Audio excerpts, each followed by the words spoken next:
Good morning. I'm Reb Myron. I'm a minister through Pathways of Light, and I've been a Course in Miracles student for 40 years. I'm going through the lessons this year, asking Jesus to clarify for me, and I'm writing from that clarity. In fact, that's what I'm sharing with you today. So let's just get started here.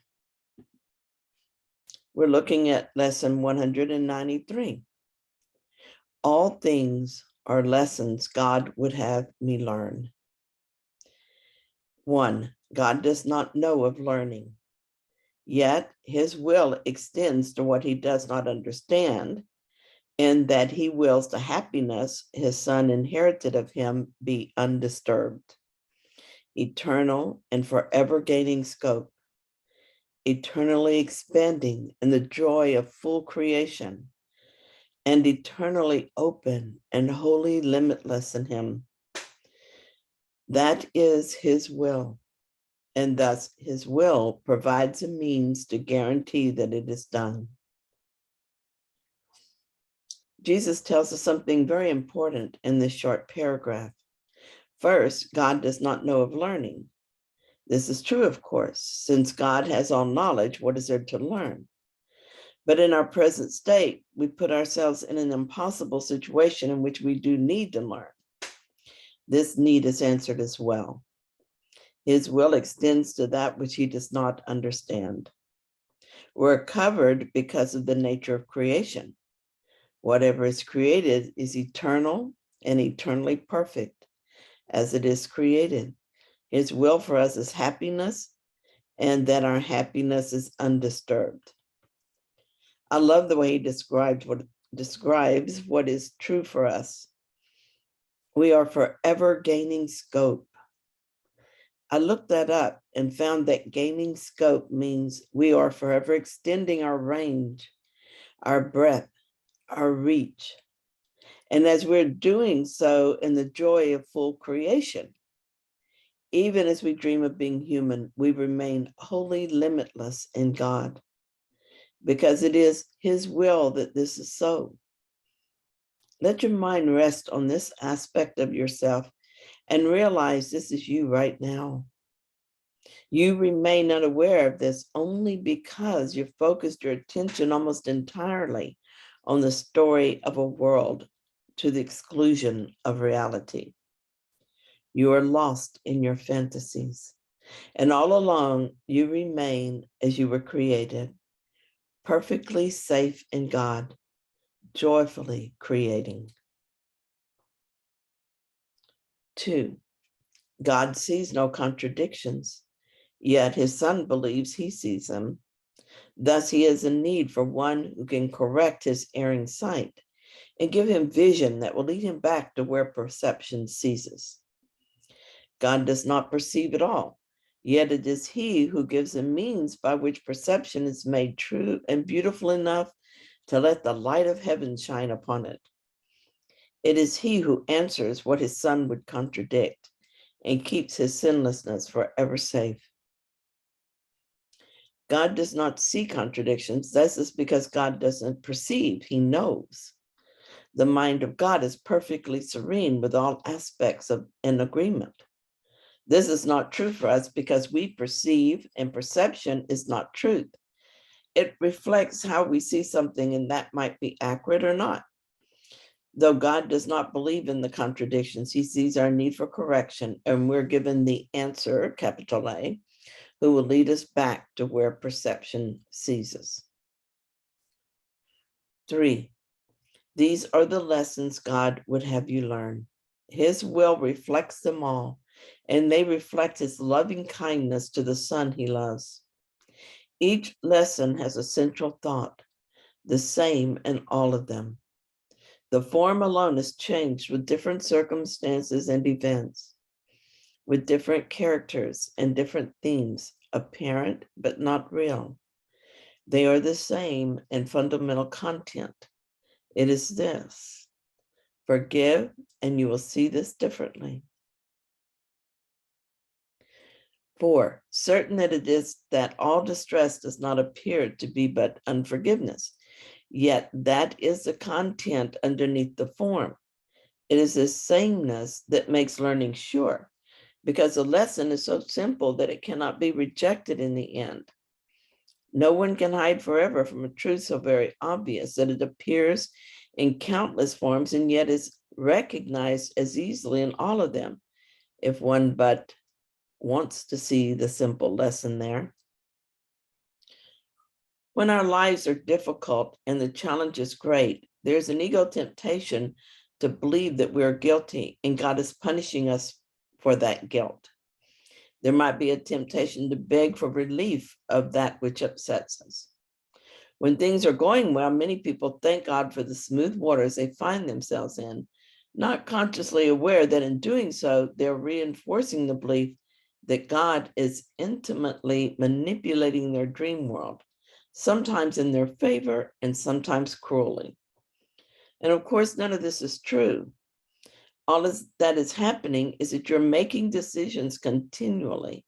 And sometimes these decisions cause an effect that you come to regret. Some of your decisions bring you closer to God, and some block the awareness of God. It is your decisions that set up the lessons that God would have you learn. He loves you very much, and he wants you to be happy. So he provided the Holy Spirit to be the answer to all your problems. In answering your problems, the Holy Spirit teaches you that while the form changes with each problem, the actual lesson is always the same. It's some form of unforgiveness. When we become consistent in receiving the answers we need from the Holy Spirit, this becomes apparent and we start solving every problem with forgiveness. The solution is not generally accepted right away, though we would save many years of suffering if we would accept it. And eventually we will, because it's the only solution that works. When I was married and my husband seemed to be my problem, I suffered a lot because I was turning to the ego for that answer. But eventually I reached the limit of the suffering that I was willing to endure. So I asked the Holy Spirit to heal me, and I forgave my husband, my marriage, the relationship, and myself. We're friends now, and he's happily married to someone else, and I'm happily unmarried.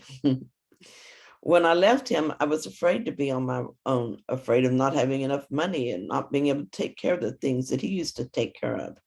I worried about this until I got tired of this form of suffering and turned to the Holy Spirit, who told me to forgive.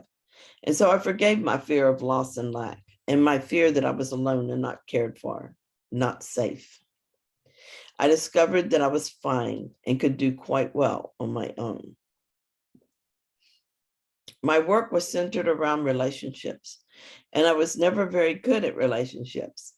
I had a steep learning curve, but I was my and my son's sole provider, so I had to overcome my fear and do what needed doing. I just didn't feel capable, so I suffered from this anxiety for a while.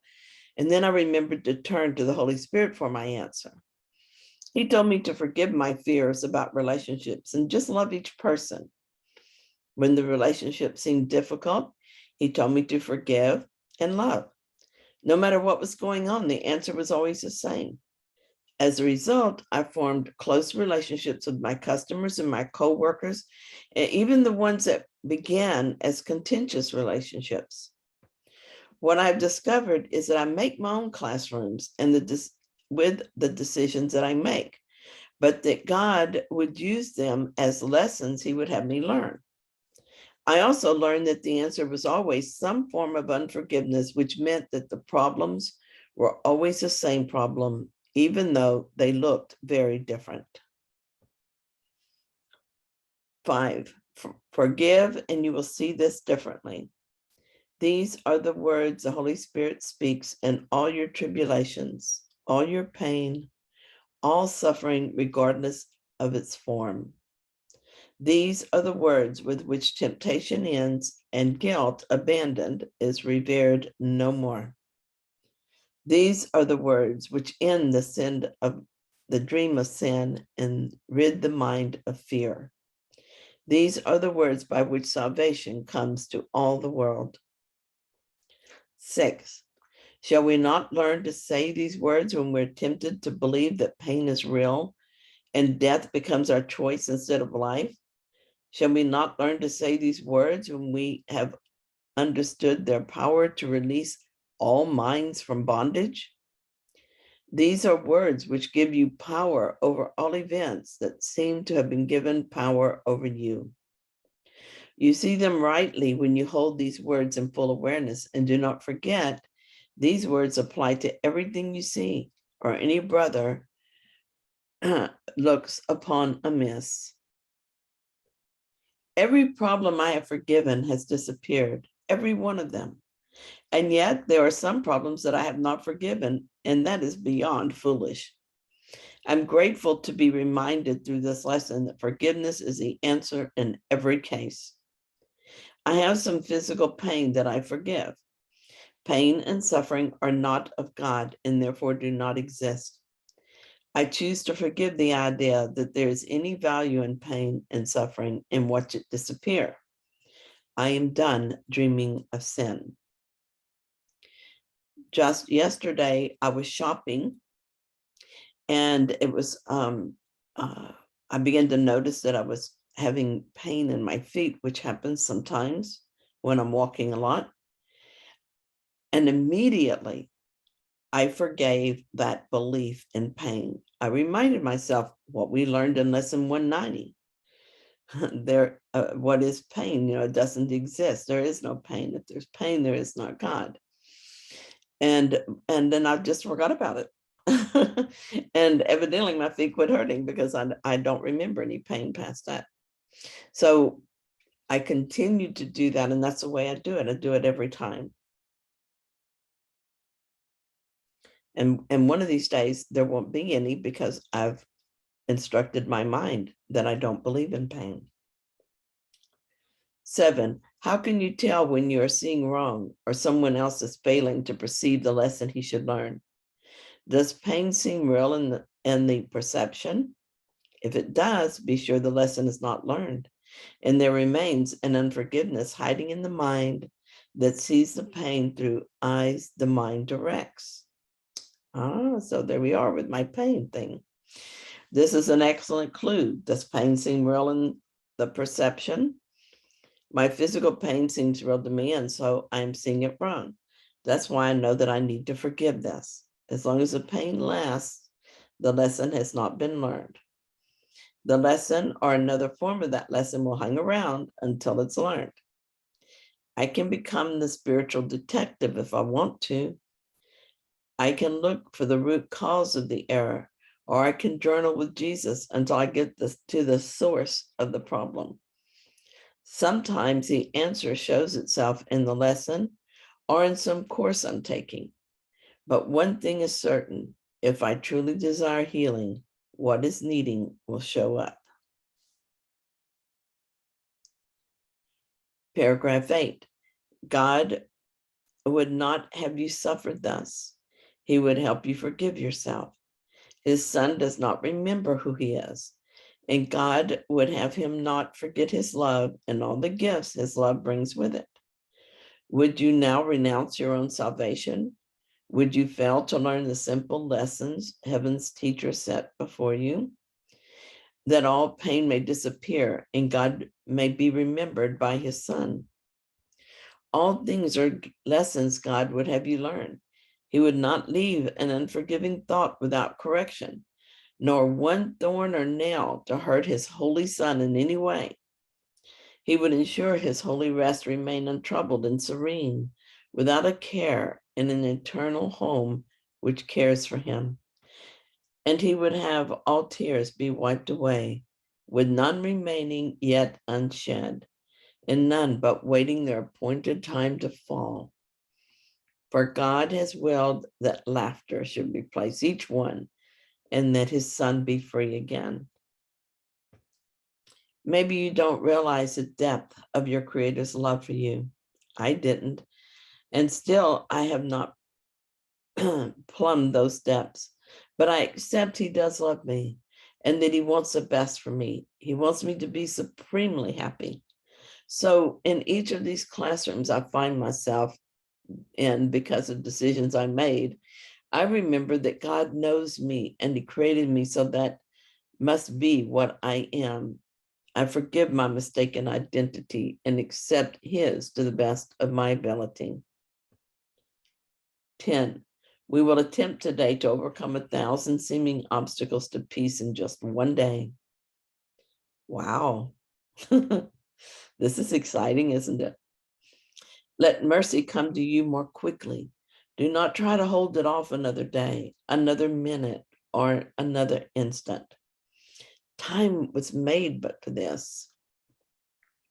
Use it today for what its purpose is. Morning and night, devote what time you can to serve its proper aim. And do not let the time be less than meet your deepest need. 11. Give all you can and give a little more. For now we would arise in haste and go into our Father's house. We have been gone too long, and we would linger here no more. And as we practice, let us think about all things we saved to settle by ourselves and kept apart from healing. Let us give them all to him. He knows a way to look upon them so that they will disappear. Truth is his message. Truth his teaching is. His are the lessons God would have us learn. Jesus knows we are ready to up our game. He is strongly encouraging us to give the time and attention to this lesson that it deserves.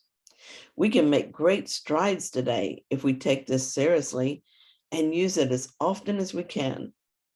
Here is something I used to do and that I'm going to do again today. I'm writing the lesson on my palm so that I see it every time I look at my hand.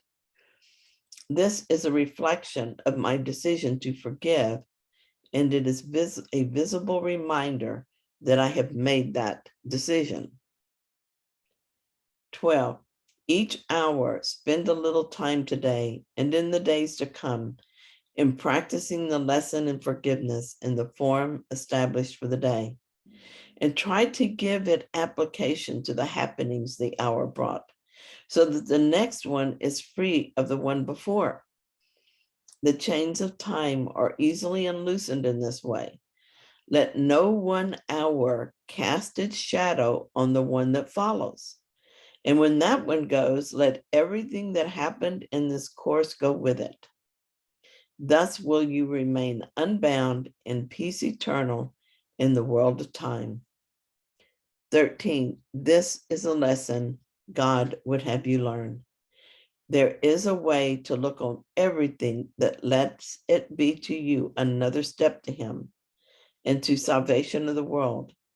To all that speaks of terror, answer this: I will forgive, and this will disappear.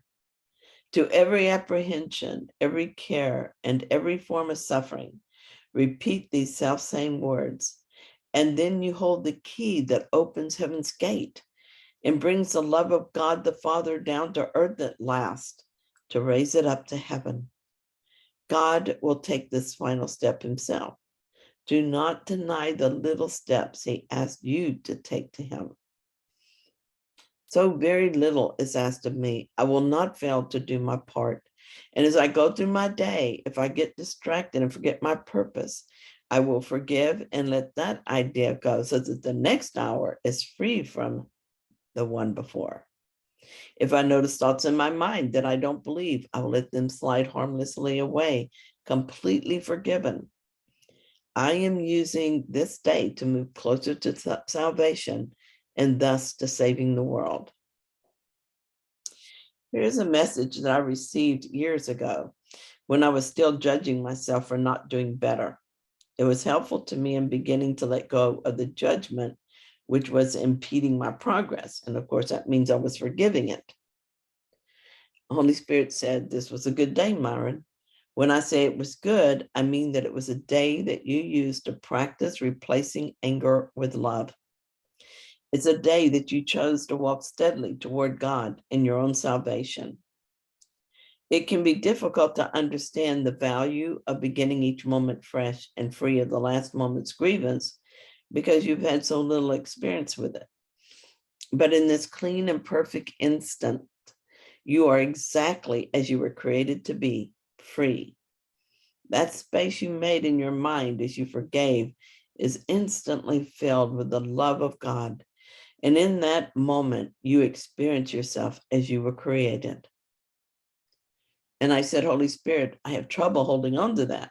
I find that another moment brings another grievance and I'm right back where I started.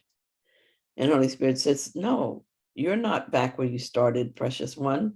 You are simply allowing more grievances to rise to the surface of your mind for the purpose of healing.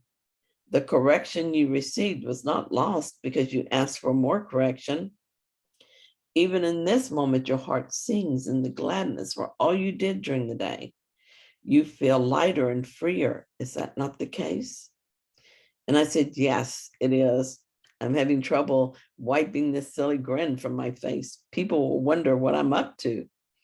And Holy Spirit said, I share in your joy.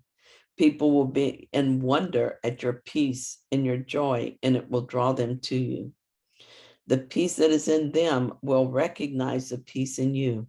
And whether they realize it or not, that peace will long to express itself. This is your gift to your brothers and to yourself, because what you give is strengthened in yourself. Once again, I understood the debt of gratitude I owe my brother for playing the part I assigned them in my life. I became aware of a powerful feeling of love rather than anger and resentment I would have felt before. Thank you, Holy Spirit, for your help. And I ask that you step forward in my mind all during this coming day and again, help me to see differently. And I want to share Regina's tips for this lesson because I think they're really helpful today. The main point of today's lesson is of the utmost importance to those who truly want to heal the mind. That is, undo conditioning that is based on false premises. The lesson teaches that all distress, all upset is because of unforgiveness. The key word in that sentence is all. Most people who study A Course in Miracles accept that some upsets are due to unforgiveness, but few accept that all upsets are due to unforgiveness. If you really want to heal the mind, this is a teaching you must accept, because where you decide this lesson does not apply is where your mind will not heal. As today's lesson stresses, unforgiveness is a content beneath the form. It is the sameness which makes learning sure, because a lesson is so simple that it cannot be rejected in the end. No one can hide forever from a truth so very obvious that it appears in countless forms, and yet is recognized as easily in all of them if one but wants to see the simple lesson there. How can you tell when you're seeing wrong? Does pain seem real in the perception? If it does, be sure the lesson is not learned, and there remains an unforgiveness hiding in the mind. This is where the lesson gets very exciting to me. First, it says, morning and night, devote what time you can to serve its proper aim, and do not let the time be less than meets your deepest need. I often used to journal twice a day, morning and night, just as this lesson recommends. The purpose of journaling was to look at my mind and practice forgiveness. What is forgiveness? It's letting go of every thought process that causes even the tiniest feeling of upset in you. How do you let go? Through one or another form of self-inquiry, through right reason, through rest, accept, and trust. These are all tools that are used to let go. I love that the lesson says, do not let the time be less than meets your deepest need. That means let all the time you need, take all the time you need to make sure forgiveness is complete. Forgiveness doesn't always happen fast. That's okay. Speed is not the issue. Genuine release is what is most important. According to the book of Mark, Jesus went into the Garden of Gethsemane to pray 3 times before he felt complete. And I also love this. Each hour, spend a little time today and in the days to come in practicing the lessons in forgiveness in the form established for the day, and try to give it application to the happenings the hour brought, so the next one is free of the one before. Let no hour cast its shadow on the one that follows. And when that one goes, let everything that happened in its course go with it. This is how you become a master of forgiveness, a master at reprogramming the brain so it's based on truth instead of based on falsehood. You look at each upset. You don't let any slide by. Today's lesson recommends a really good practice. Since most people let many upsets pass every day without looking at them, it's a good idea to pause each hour. Look at the upsets that occurred in that hour and practice forgiveness on them. Eventually, you will become very sensitive to even the smallest upset, and you won't be able to wait until the end of the hour to practice forgiveness. So you will practice it immediately. However, in the beginning, your body is not well tuned to your purpose of forgiveness. Its sensitivities are dormant, and you're likely to miss hundreds of opportunities to practice forgiveness if you do not actively pause and look regularly. Several gentle healing participants have told me that this group takes a lot of time, and yes, it does. But as the lesson points out, this is the purpose of time. The way I got to the current state of healing that I have achieved is by making healing my full-time job and the most important thing in my life. It is what everything else is about. If you really want to achieve healing, your commitment cannot be less than this. When healing is a priority in your life, something in you is motivated toward the tools and practices that help you heal. It isn't something you have to do because someone outside of you told you to do it. It is something you are intrinsically motivated to do. This doesn't mean it's always easy. It isn't. There can be great resistance to this process. But remember what NTI said. The means for overcoming great resistance is great willingness. And great willingness comes from remembering what you want. So let's do that today. Let's remember what we really want. Everyone wants to be happy. Everyone wants to be free. Everyone wants to return to their natural state. So let's do what's asked of us today. Let's make this the most important thing that we plan for the day. That's what I'm going to do. I've been practicing this for a long time, and so it's gotten to be a lot easier for me, and yet I still need more practice. And I'm happy to do this practice. So I'm going to think about at least once an hour, although really, to be honest, I think in between two, I just naturally do, but I'm going to ask Holy Spirit to remind me, to give me a little nudge during the day whenever my mind is just chattering away and I'm thinking about, because I've noticed that whenever that happens, often what I'm thinking about is some form of attack and defense. Like I'll think about something that somebody said to me or something that's happened, and I'll start to defend it. It's like I have this little conversation in my mind with someone who's not there. And maybe no one did anything to me. Maybe it's just like a general defensive mode. But when that kind of thing happens, that's what I do with it is I forgive it. Forgive it, let it go. That's what forgiveness means. Let it go. I'm not interested in that. I instruct my mind. I instruct my mind that I used to be interested in this kind of thinking, but I'm not now. I will forgive this and it will disappear. It's a great practice. It's fun. Thank you so much for joining me in this lesson. And if you found it helpful, then please like it. And if you haven't yet, then please subscribe.